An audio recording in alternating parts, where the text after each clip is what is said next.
செபிப்போம். அன்பும் இரக்கமுள்ள பரலோக பிதாவே, மனமகிழ்ச்சியான இந்த காலை வேலைக்காக நன்றியோடு ஸ்தோத்திரிக்கிறோம். காலைதோறும் நம்முடைய கிருபை புதிதாக இருப்பதற்காக மக்கள் நன்றி செலுத்துகிறோம். ஆண்டவரே, உம்முடைய கிருபையினாலே, உம்முடைய இரக்கத்தினாலே, உம்முடைய தயவினாலே, உம்முடைய வார்த்தையினாலே, காலையில் உம்மை தேடுகிறதுனாலே, வசனத்தை தியானிக்கிறதுனாலே, உமக்கு பயந்திருக்கிறதுனாலே, உம்முடைய கற்பனைகளை கை கொள்வதனாலே எங்களுக்கு தீர்க்க ஆயுசையும் நீடித்த வாழ்வையும் கொடுத்து நீர் எங்களை ஆசீர்வதித்து வருகிற கிருபைக்காக நன்றியோடு ஸ்தோத்திரிக்கிறோம். அங்கும் இங்கும் இன்னல்கள், துன்பங்கள், வியாதிகள், பலவீனங்கள், சோர்வுகள் பரவி வந்தாலும் எங்களுக்கு அடைக்கலமும் பலனும் ஆபத்து காலத்தில் அனுகூலமான துணையாக இருந்து நடத்துகிறீர். அதற்காக மக்கள் நன்றியோடு ஸ்தோத்திரிக்கிறோம். இந்த வேளையிலும் கூட எங்கள் பெற்றோருக்காக நன்றி, எங்கள் உடன்பிறப்புகளுக்காக ஸ்தோத்திரம், கணவன் மனைவிக்காக நன்றி செலுத்துகிறோம், எங்களுடைய பிள்ளைகளுக்காக நன்றி செலுத்துகிறோம். நீர் கொடுத்த பேர பிள்ளைகளுக்காக ஸ்தோத்திரம். நீர் கொடுத்த வேலை, நீர் கொடுத்த ஊதியம், நீர் கொடுத்த ஊழியம், நீர் கொடுத்த எல்லா சுகம், பலன், ஜீவன், தீர்க்காயுசு, எல்லா அவயவங்களும் பாதுகாத்து இரவில் உண்டாகும் பயங்கரத்திற்கும், பகலில் பறக்கும் அம்புக்கும், இருளில் நடமாடும் கொள்ளை நோய்க்கும், மத்தியானத்தில் பாழாக்கும் சங்காரத்திற்கும் நீர் எங்களை விலக்கி காத்ததுக்காக ஸ்தோத்திரம். ஒரு நிமிஷம் எல்லாரும் கண்களை மூடி ஆண்டவர்களுக்கு செய்த நன்மைக்காக ஆண்டவருக்கு நன்றி செலுத்துவீங்களா? தேங்க்யூ லார்ட் என்று சொல்லுங்க. தேங்க்யூ ஜீசஸ் என்று சொல்லுங்க. தேங்க்யூ ஹோலி ஸ்பிரிட் என்று சொல்லுங்க. ஒரு வார்த்தை, ஒரே ஒரு வார்த்தை. ஆண்டவரே, ஆண்டவரின் மனதை குளிர்விக்கிற அந்த நன்றி உள்ள அந்த ஒரு வார்த்தை உங்கள் வாயிலிருந்து புறப்பட்டு வரட்டும். ஆண்டவரே, உம்மை துதிக்கிறோம், உம்மை ஸ்தோத்திரிக்கிறோம், உமக்கு நாங்கள் நன்றி செலுத்துகிறோம். நீர் ஒருவர் மாத்திரமே எங்கள் வாழ்க்கையிலே முதன்மையாக முழுமையாக இருக்கிறீர். அதற்காக உமக்கு ஸ்தோத்திரம். சிலர் ரதங்களை குறித்தும் சிலர் குதிரைகளை குறித்தும் மேன்மாய் பாராட்டுவார்கள். நாங்களோ என் சேகனை கர்த்தராகிய தேவனையே மேன்மை பாராட்டுகிறோம். நாங்கள் எழுந்து நிற்போம், அவர்கள் முறிந்து விழுவார்கள். ஆண்டவரே, இந்த நாள் முழுவதும் எங்களை காத்து நடத்துங்க. எல்லா விக்கினங்களுக்கும் விலக்கி, எல்லா ஆபத்துக்களுக்கும் விலக்கி, இந்த மழை சீற்றங்களுக்கு விலக்கி, பெரும் வெள்ளங்களுக்கு விலக்கி, பெரும் ஆபத்துக்களுக்கு விலக்கி எங்களை காத்து நடத்துங்க. இயேசுவின் நாமத்தில் ஜெபிக்கிறோம் பிதாவே, ஆமென். ஆத்துமமே என் முழு உள்ளமே என்ற பாடலை நாம் பாடுவோம். ஆத்துமமே என் முழு உள்ளமே உன் ஆண்டவரை தொழுதேற்று, இந்நாள் வரை அன்பு வைத்தாதரித்த உன் ஆண்டவரை தொழுதேற்று, போற்றிடும் வானோர் பூதலத்துள்ளோர் சாற்றுதற்கரிய தன்மையுள்ள, போற்றிடும் வானோர் பூதலத்துள்ளோர் சாற்றுதற்கரிய தன்மையுள்ள, ஆத்துமமே என் முழு உள்ளமே உன் ஆண்டவரை தொழுதேற்று, இந்நாள் வரை அன்பு வைத்தாதரித்த உன் ஆண்டவரை தொழுதேற்று, தலைமுறை தலைமுறை தாங்கும் வினோத உலகமும் தோன்றி ஒழியாத, தலைமுறை தலைமுறை தாங்கும் வினோத உலகமும் தோன்றி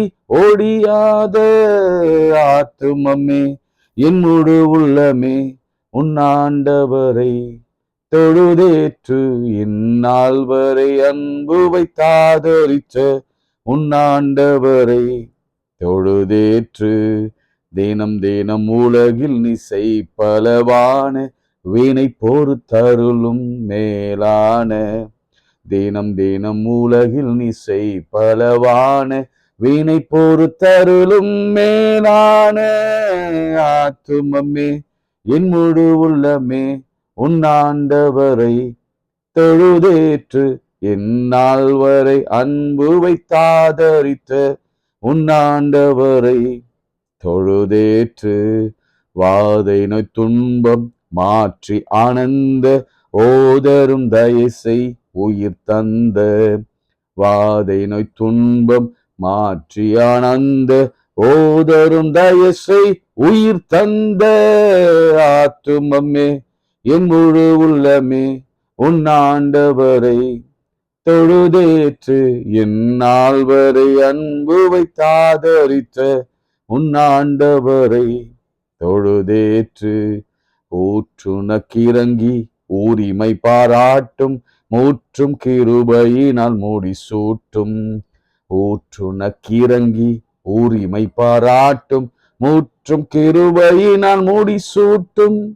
ஆத்துமமே என் முழு உள்ளமே உன்னாண்டவரை தொழுதேற்று என்னால் வரை அன்பு வைத்தாதரித்த உன்னாண்டவரை தொழுதேற்று துதி மிகுந்தேர ஸ்தோத்தரி தினமே இதயமே உள்ளமே என் மனமே. துதி மிகுந்தேர ஸ்தோத்தரி தினமே இதயமே உள்ளமே என் மனமே. ஆத்துமமே என் முழு உள்ளமே உன்னாண்டவரை தொழுதேற்று இந்நாள் வரை அன்பு வைத்தாதரித்த உன்னாண்டவரை தொழுதேற்று.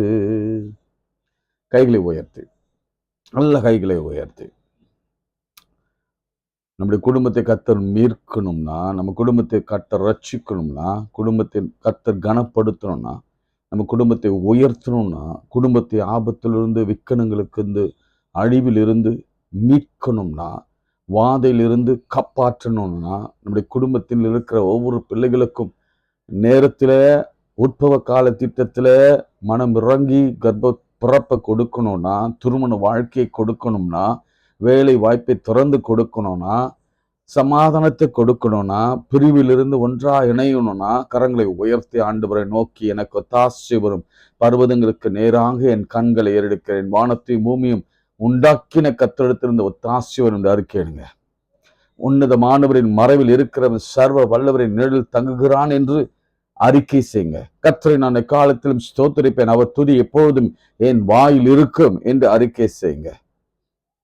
கர்த்தரின் மேய்ப்பரா இருக்கிற நான் தாட்சி அடையேன், அவர் என்னை புல்லுள்ள இடங்களில் மேய்த்து என்று அறிக்கை செய்யுங்க.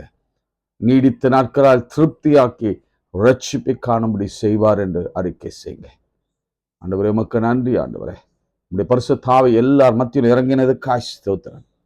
ஒரு மெல்லிய காற்று, ஒரு மெல்லிய உணர்வு, ஒரு உடைய சத்தம், அதாவது கேதுரு மரங்களை முறிக்கிற சத்தம், வனாந்தரத்தை அதிர பண்ணுகிற உடைய சத்தம் ஒவ்வொரு இருதயத்தின் சிந்தைகளிலும் அது புறப்பட்டு சென்று இருதயத்தையும் சரீரத்தில் காணப்படுகிற உறுப்புகளையும் கர்த்தர் கிரியை பண்ணுகிறதுக்காய் ஸ்தோத்திரம். ஏன் ரத்தத்திலும் எல்லா சின்ன சின்ன அணுக்களிலும் எல்லா கட்டிகளிலும் மறைய பண்ணுகிற கிருபைக்காய் ஸ்தோத்திரம். ஓராடு உமக்கு ஸ்தோத்திரிக்கிறோம், துதிக்கிறோம். ஆண்டவரே வல்லமை புறப்பட்டு வந்ததுக்காய் ஸ்தோத்திரம். இயேசுவின் நாமத்தில் ஜெபிக்கிறோம் நல்ல பிதாவே, ஆமென். பிரியமானவர்களே, ஒரு முக்கியமான சங்கீதத்தை நாம் தியானித்துக் கொண்டிருக்கிறோம். நிறைய சாட்சிகள் உண்டு, அவையெல்லாம் சொல்வேன். நேரம் கிடைக்கும் பொழுதெல்லாம் உங்களோடு கூட நான் பகிர்ந்து கொள்வேன். இன்றைக்கு நம்ம திரும்ப அந்த 91ஆம் சங்கீதத்தை நாம் எடுத்துக்கொள்ளலாம். நேற்று விட்ட இடத்திலிருந்து நாம் திரும்பவும் தொடரலாம். உன் பக்கத்தில் 1000 பேரும் உன் வலது புறத்தில் 16,000 பேரும் இருந்தாலும், அதாவது 10,000, நான் எப்பவுமே அதை கொஞ்சம் தப்பா வாசிப்பேன், அது உங்களை அணுகாது. உன் கண்களாலே மாத்திரம் அதை நீ பார்த்து துன்மார்க்கருக்கு வரும் பலனை நீ காண்பாய். எனக்கு அடைக்கலமாய் இருக்கிற உன்னதமான கர்த்தரை உனக்கு தாபரமாய் கொண்டாய். ஆகையால் பொல்லாப்பு உனக்கு நேரிடாது, வாதை உன் கூடாரத்தை அணுகாது. வாதை நம்முடைய கூடாரத்தை பிரவேசிக்க கூடாமல் தடுக்கணும்னா கர்த்தரை தெய்வமாக கொண்ட ஜனத்துக்கு தான் அந்த கிருபை கிடைக்கும்.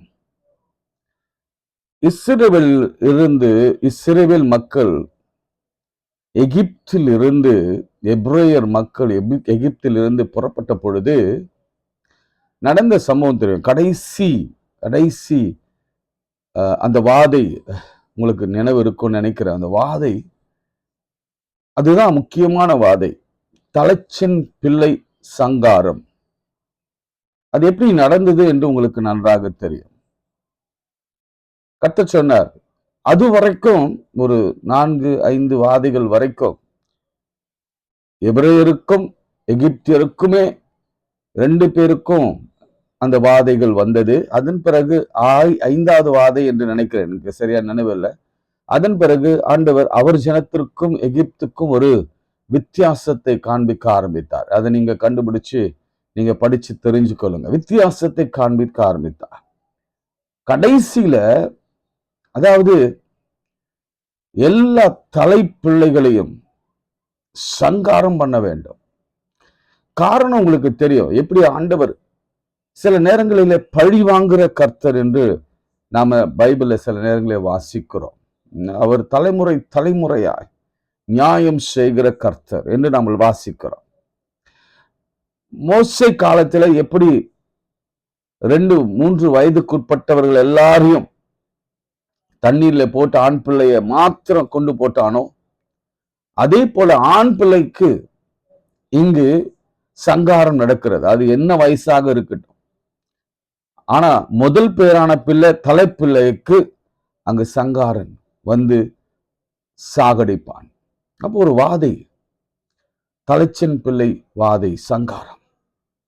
அந்த நிலைக்கால்களில ரத்தம் பூசப்பட்ட வீடுகளுக்கு மாத்திரம் அந்த சங்காரத்துடன் வரும் பொழுது அவன் வழி விலகி போவான். இதுதான் இன்னைக்கு சத்தியம். எப்போது இந்த வசனங்களை சொல்லி வாசித்து ஜெபிக்கிறீங்களோ, உங்க பிள்ளைகள் மீது தலைகளை கைகளை வைத்து உங்க பிள்ளைகளுக்காக இதை ஜெபிக்கிறீங்களோ, ஜெபித்து அனுப்புறீங்களோ, அப்போதெல்லாம் உங்க பிள்ளைகள் மீது ஒரு அடையாளம், அதாவது இயேசு கிறிஸ்துவின் ரத்தத்தின் அடையாளம் போடப்படுகிறது. அந்த அடையாளம் போடப்பட்டு காணப்படுகிற ஒவ்வொரு தலையிலும், ஒவ்வொரு குடும்பத்திலும், ஒவ்வொரு குடும்பத்தின் பிள்ளைகளுக்கும் அது ஒரு பெரிய பாதுகாப்பு. சங்கார தூதன் வருவான், அவன் வழி விலகி கடந்து போவான். எவ்வளவு ஆச்சரியம் பாருங்க. அப்ப எவ்வளவு முக்கியமான ஒரு சங்கீதம் பாருங்க. அழகா சொல்றாரு, வாதி உன் கூடாரத்தை அணுகாது, எனக்கு அடைக்கலமாக கர்த்தரை நீ தாபரமாய் கொண்டதினாலே பொல்லாப்பு உனக்கு நேரிடாது, வாதை உன் கூடாரத்தை அணுகாது. அநேக வசனங்கள் இருக்கு, அதை சொல்ல போனா நமக்கு நேரம் போதாது. உன் வழிகள் எல்லாம் உன்னை காக்கும்படி உனக்காக தம்முடைய தூதர்களுக்கு கட்டளையிடுவார். உன் பாதம் கல்லில் இராதபடிக்கு அவர்கள் தங்கள் கரங்களில் ஏந்தி கொண்டு போவார்கள். சிங்கத்தின் மேலும் விரியன் பாம்பின் மேலும் நீ நடந்து பாலசிங்கத்தையும் வலு சர்ப்பத்தையும் மிதித்து போடுவாய். இந்த வரைக்கும் நீங்க 12-13 வரைக்கும் நீங்க பாத்தீங்கன்னா என்னன்னா, தேவ தூதர்கள் வைத்து நம்மளை பாதுகாப்பாரா. நீங்க எகிப்திலிருந்து புறப்பட்ட அந்த இஸ்ரேல் மக்களை கூட நீங்க வாசித்தா உங்களுக்கு தெரியும், முன்னே சென்று கொண்டிருந்த தேவ தூதர்கள் பின்னே வந்தார்கள். காரணம், பார்வோனின் சேனையை முறியடிப்பதற்காக, பாதுகாப்பதற்காக. இதுவரைக்கும் தேவ தூதர்கள் தான், எல்லாருக்கும் தேவ தூதர்கள் அசைன் பண்ணப்பட்டிருக்கிறாங்க. நம்முடைய ஜெபங்கள் எடுத்து கொண்டு போவதற்கும் பதில்கள் கொண்டு வருவதற்கும் தேவ தூதர்கள் இருக்கிறார். யாக்கோபின் நிகழ்ச்சியிலிருந்தே நம்ம பார்க்கிறோம். யாக்கோபு ஒரு ஏணி வைக்கப்பட்டிருந்தது. அந்த ஏணி அவன் தலை மாட்டில வைத்து ஒரு பெரிய கனவோடு ஜெபத்தை ஏறெடுக்கிறான். ஆண்டவரே, நான் போகிற இடம் தெரியல, நான் திக்கற்று போகிறேன், எனக்கு வழி தெரியல, என் மாமா யார் என்று, அவருடைய சுபாவம் என்ன என்று எனக்கு தெரியாது, அவர் என்னை ஏற்றுக்கொள்வாரா ஏற்றுக்கொள்ள மாட்டாரா தெரியாது, திரும்பி போனா என்னுடைய அண்ணன் என்னை கொலை செய்வான். இப்படிப்பட்ட இக்கட்டான சூழலில வனாந்திரத்தில ராத்திரியில கர்த்தருடைய தூதன் ஏறுகிறதும் இறங்குறதுமாய் கண்டான். அப்பொழுது கர்த்தர் மேலே நின்றார். அதுதான் முக்கியம். அந்த மாதிரிதான் இங்கே எல்லாருக்கும் தூதர்கள் வைக்கப்பட்டிருக்கிறார்கள். வேதத்தின் முழுவதும் நம்ம பார்த்தோம்னா அவன் நமக்கு பாதுகாப்பா இருப்பாங்க. ஆனா வித்தியாசத்தை பாருங்க, 13-14. அவன் என்னிடத்தில் வாஞ்சியா இருக்கிறபடினாலே அவனை விடுவிப்பேன், என் நாமத்தை அவன் அறிந்திருக்கிறபடினாலே அவனை உயர்ந்த அடைக்கலத்தில் வைப்பேன். அவன் என்னை நோக்கி கூப்பிடுவான், நான் அவனுக்கு மறு உத்தரவு அருளி செய்து. ஆண்டவரே வந்துடுறாரு. மறு உத்தரவு அருளி செய்து, ஆபத்தில் நானே அவனோடு இருந்து அவனை தப்புவித்து அவனை கனப்படுத்துவேன். இப்ப தேவதூதர் அவனோடு இருக்கல பாருங்க, நானே ஆபத்தில் அவனோடு இருந்து நானே. நல்ல திரும்ப வாசிங்க அத 15ஆம் வசனம். அவன் என்னை நோக்கி கூப்பிடுவான், நான் அவனுக்கு மறு உத்தரவு அருளிச் செய்வேன். ஆபத்தில் நானே அவனோடு இருந்து அவனை தப்புவித்து அவனை கனப்படுத்தி நீடித்த நாட்களால் அவனை திருப்தியாக்கி என் ரட்சிப்பை காணபடி செய்வேன். இப்போ சில நேரங்களிலே ஆண்டவர் தாமே இறங்கி வருவார். அந்த நேரம் இதுதான், ஆபத்து நாட்களில, அவசரத்தின் நாட்களில, அவசியத்தின் நாட்களில, நம்மால ஒன்றும் செய்ய முடியாது என்று நினைக்கிற அந்த நாட்களில, என்னால் ஒன்றும் கூடாதையா, எல்லாம் உம்மாலே ஆகும் என்று நாம் நினைக்கிற நேரத்தில், நம் கால்கள் இடரும் பொழுது, நம்மாலே நம் பெண் தேடி தேடி கிடைக்காமல் போகிற பொழுது, குழந்தைக்காக ஜெபித்து ஜெபித்து கிடைக்காமல் போகிற பொழுது, மருத்துவமனையாக ஏறி நம் வியாதி சுகமாகாமல் போகும் பொழுது, ஆபத்தில் இருக்கும் பொழுது, மரண இருளில் இருக்கும் பொழுது, ஐசியூல இருக்கும் பொழுது, செமி ஐசியூல இருக்கும் பொழுது, கூப்பிடும் பொழுது அவரே வருவார். ஆமென், ஹல்லேலூயா. அவரே வருவார். அந்த பிரசன்னத்தை நம்ம எப்போதும் பார்க்க வேண்டும், வாஞ்சிக்க வேண்டும். ஆண்டவரே நீங்க வாங்க, இப்ப எங்களுக்கு தேவதூதர்கள் அவசியம் இல்லை, அவர்கள் அல்ல ஆண்டவரே, நீங்களே வாங்க. அப்போ அவர் வந்து எப்படின்னா, அவரிடத்தில் வாஞ்சியா இருக்கிறவர்களிடத்தில் தான் அவர் வருவார். அவரை தப்புவித்து கனப்படுத்துவேன், தப்புவிப்பார். நீடித்த நாட்களால் திருப்தியாக்கி என் ரட்சிப்பை காணும்படி நான் செய்வேன். சில லெசன்கள், சில வாக்கு தத்தங்களை சொல்றேன். இதுவரைக்கும் அவர் பராமரித்தார், பாதுகாத்தார், ப்ரொடெக்ட் பண்ணார், அவர் ப்ரொவைட் பண்ணார், நம்ம எல்லா ஈவலுக்கு நம்மளை விடுதலாக்கினார், ஸ்னேர்ல இருந்து, நம்மளை இக்கட்டில் இருந்து, நம்மளை கண்ணியிலிருந்து நம்மை தப்பு வித்தார். இது வரைக்கும் நீங்க வாசினா உங்களுக்கு தெரியும், 14 வரைக்கும், 13 வரைக்கும் வாசினா உங்களுக்கு தெரியும். எல்லாம் பாதுகாப்பு, பராமரிப்பு, வழிகாட்டுதல், எதிரிகளுக்கு நியாயம் செய்தல். ஏன்னா உன் கண்களால் நீ காண்பாய் அப்படின்னா என்ன அர்த்தம்னா, உனக்கு விரோதமாய் எழும்புகிறவர்கள் படுகிற அவஸ்தையும் அவர்களுக்கு கொடுக்கப்படுகிற தண்டனையும் உன் கண்களால் நீ பார்ப்பாய் அப்படின்னு சொல்லுகிறார். எல்லாமே சொல்லிக்கொண்டே வருகிற பொழுது கடைசியில மாற்றம் அவர் என்ன சொல்றாருன்னா, 14 இருந்து முதல் குறிப்பு, விடுவிப்பேன். என்னவா? விடுவிப்பேன். சொல்லுங்க, வாஞ்சியா இருக்கிறபடினாலே விடுவிப்பேன். ஆங்கிலத்துல நீங்க அது என்னன்னு கண்டுபிடிங்க. விடுவிப்பேன், ஃபர்ஸ்ட் ப்ராமிஸ், விடுவிப்பேன். ரெண்டாவது ப்ராமிஸ், உயர்ந்த அடைக்கலத்துல வைப்பேன், கனப்படுத்துவேன், உயர்ந்த ஸ்தானத்துக்கு கொண்டு போவேன், அவனை உயர உயர கொண்டு. இதுவரைக்கும் நீங்க பரதேசியாய் வாழ்ந்தது போதும், இதுவரைக்கும் நீங்க வேதனையில வாழ்ந்தது போதும், தரித்திரராய் வாழ்ந்தது போதும், இதுவரைக்கும் நீங்க பலவினராய் வாழ்ந்தது போதும், நீங்க மலடி என்று சொல்லப்பட்டது போதும், இதுவரைக்கும் திருமணம் ஆகலை என்று சொல்லப்பட்ட போதும், இனி பிரிந்தவர்கள் என்று சொல்லப்பட்டது போதும், இனி உன்னை பார்த்து ஏளனமாய் நகையாடினவர்கள் உன்னை பார்த்து அவர்கள் வியக்கிறபடி என்ன செய்வாராம்? உயர்ந்த அடைக்கலத்தில் வைப்பார். ரெண்டாவது, முதல்ல விடுவிப்பார், ரெண்டாவது உயர்ந்த அடைக்கலத்தில் வைப்பார், மூணாவது அவன் என்ன கேட்டாலும் கொடுப்பார். பாருங்க, அவன் என்னை நோக்கி கூப்பிடுவான், நான் மறு உத்தரவு கொடுப்பேன், I will answer, நான் அவனுக்கு பதில் கொடுப்பேன். மூணாவது, ஆபத்தில் அவனோடு இருப்பேன். தேர்டு, ஃபோர்த் வந்து அவர் நம்மோடு இருப்பார். யாக்கோபின் தேவன் நம்மோடு கூட இருக்கிறார். மத்தேயுல கடைசி அதிகாரத்துல, நான் உலகத்தின் கடைசி பரியந்தம் நான் உங்களோடு கூட இருக்கிறேன் என்று சொன்னவர், அவர் உங்களோடு கூட நம்மோடு கூட இருக்கிறார். அடுத்து, தப்புவித்து கனப்படுத்துவேன். அது 5. ஆறாவது 7வது பாருங்கன்னா, திருப்தி ஆக்குவேன். ஏன்னா எதுல திருப்தி ஆக்குவாராம்? நீடித்த நாட்களால் திருப்தி ஆக்குவேன்.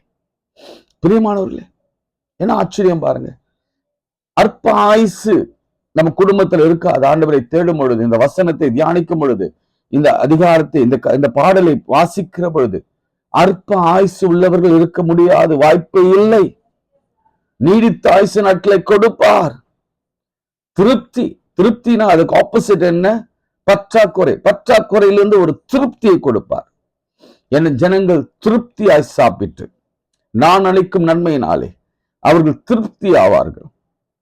அதே போல 23ஆம் சங்கீதத்துல கூட பார்க்கிறோம், சிங்கக்குட்டிகள் தாட்சியடைந்து பட்டிய கர்த்தரை தேடுவதற்கு ஒரு நன்மையும் குறைபடாது, என் ரட்சிப்பை அவனுக்கு காண்பிப்பேன், நான் காட்டுவேன். ஆண்டவர் இந்த காரியங்களை நமக்கு செய்யட்டும். நான் 7 ப்ராமிசஸ் சொன்னேன், 7 ப்ராமிசஸ் சொன்னேன். லாவில நிரம்பி உங்களோடு கூட என்னோடு கூட ஆண்டவர் பேசுகிற ப்ராமிசஸ் இவை. இன்னைக்கு அது அப்படியே நிறைவேறட்டும். மனதுல வந்ததுன்னா நீங்க யோசிச்சு பாருங்க, இந்த சங்கீதத்தை படிக்கும் பொழுதெல்லாம் ஹாஃப் பாதுகாப்பு, ஹாஃப் ப்ராமிஸ். அதுவும் நல்ல நல்ல ப்ராமிஸ். இன்னும் தியானம் பண்ணுங்க. கர்த்தருக்கு சித்தமானால் இன்னும் வருகிற காலங்கள் கூட ஒருவேளை நாம நாட்கள் இருக்கும் என்று சொன்னார், கர்த்தர் கிருபையாய் நமக்கு நாட்களை தயவாய் இந்த ஜெபத்திலே பங்காளர்களாக நம்ம வைப்பார். கர்த்தருக்கு சித்தமானால் அவருடைய வருகை தாமதிக்கும் என்று சொன்னார். மீண்டும் மீண்டும் ஒவ்வொரு வார்த்தைகளாக நாம் தியானிப்போம். கர்த்தர் அப்படி செய்ய போற கிருபைக்காய் ஸ்தோத்திரம். கைகளை உயர்த்தி நாம் ஜெபிக்கலாம். அன்புள்ள ஆண்டவரே, 91ஆம் சங்கீதம் எங்கள் வாழ்க்கையில மறக்க முடியாத, பிரிக்க முடியாத ஒரு சங்கீதமாக மாற்றி கொடுத்ததற்காய் ஸ்தோத்திரம். இனி ஒரு நாளும் இந்த சங்கீதத்தை வாசிக்காமல் எங்கள் இடத்தை விட்டோ நாங்கள் புறப்படுவதில்லை. ஒரு நாளும் இந்த சங்கீதத்தை நாங்கள் வாசிக்காம நாங்கள் நித்திரைக்கு போவதும் இல்லை.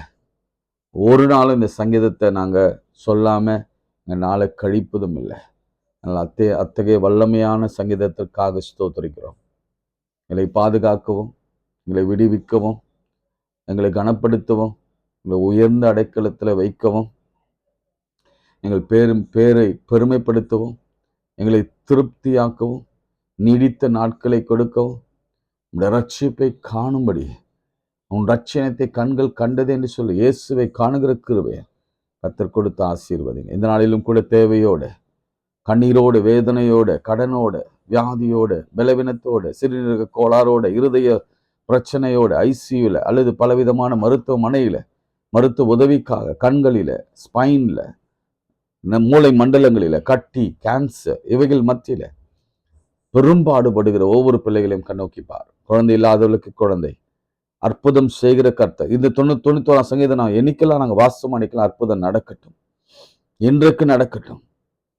திருமணமாகாத பிள்ளைகள் இணையட்டும், நல்ல செய்தி என் காதுகளிலே கேட்கட்டும். நல்ல வரன் வந்தது, கர்த்தர் கொடுத்தார், என் கடன்கள் அடைக்கப்பட்டது, வீட்டுக்கான தேவைகள் சந்திக்கப்பட்டது, வீட்டை கர்த்தர் கொடுத்தார், என் சத்துருக்கள் அழிந்ததை என் கண்கள் பார்த்தது, என் சத்துருக்கள் முன்பாக நீர் எனக்கு ஒரு பந்தி அப்படின்னு சொல்லி இருக்கிறார். அதே போல உன் சத்துருக்களின் சரி கட்டுதல் நீ காண்பாய். 1000 பேர் விழுந்தாலும், உன் பக்கத்துல 10,000 பேர் விழுந்தாலும் அது உன்னை அணுகாது, உன் கண்களால் மாத்திர அதை பார்ப்பாய். அப்படின்னா ஆண்டவரே, நீர் எங்களுக்கு காண்பித்து கொடுக்கிறீர். செங்கடலிலே இவர்கள் போய் சேர்ந்த பிறகு ஊரலைகளையும் எகிப்தின் வீரர்களையும் பார்வோனும் மடிந்து கிடக்கிறதை கண்டார்கள். அப்படி எங்களுக்கு விரோதமாக எழும்புகிறவர்கள் மடிந்து கிடக்கிறதை நாங்கள் போகிறதுக்காக ஸ்தோத்திரம். எல்லா துதி கனமையும் உமக்கு சொல்வோம். இயேசுவின் நாமத்தில் ஜெபிக்கிறோம் நல்ல பிதாவே, ஆமென். நமது ஆண்டவராகிய இயேசு கிறிஸ்துவின் கிருபை, பிதாவாகிய தேவனுடைய அன்பு, பரிசுத்தாவின் ஐக்கியம் நம் அனைவரோடு மீண்டும் மீண்டும் சதாக்கள் நிலைத்திருப்பதாக. ஆமென். God bless you.